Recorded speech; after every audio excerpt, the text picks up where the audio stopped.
Hello and welcome to this lecture. And in this lecture we will go ahead and learn about what are Django signals and why they are used. So let's first understand why exactly are we using something called as Django signals.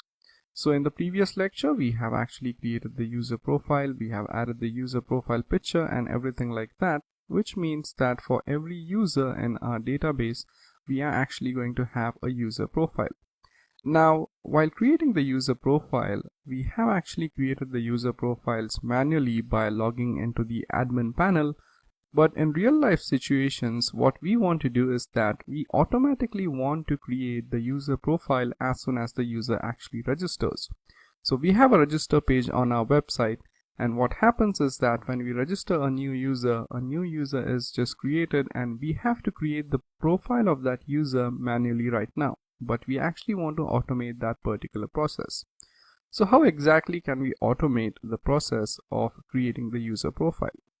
We do that by using something which is called as Django signals. So what exactly are Django signals? So in order to understand Django signals, you actually need to learn about the signal dispatcher.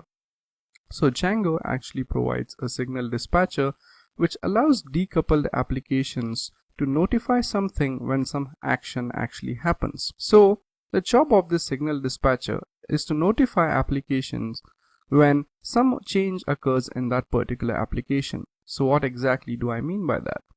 So whenever we have the register form and whenever the user actually registers, what we want to do is that we want to send a signal to the profile that okay, now the user has been registered, just go ahead and create a profile. This is what Django signals do. That is, they send a notification when some kind of action actually occurs. So that's the simple explanation of what Django signals actually do.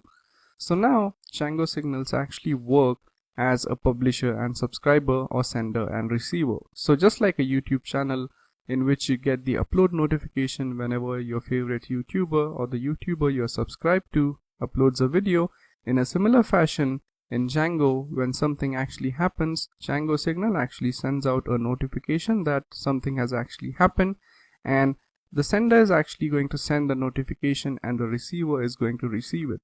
Now, making use of this, we will now actually know that when a particular user is registered. And when we know that a particular user is registered, we can then go ahead and take action on this notification by creating his very own profile. So this is how it's going to work. So whenever the user registration is going to occur, we are going to get a signal, and that signal is going to be sent to the user profile. And when we receive that particular signal, we are actually going to go ahead and create the user profile automatically. So let's go ahead and implement this and actually make use of Django signals to create the profile of the user automatically.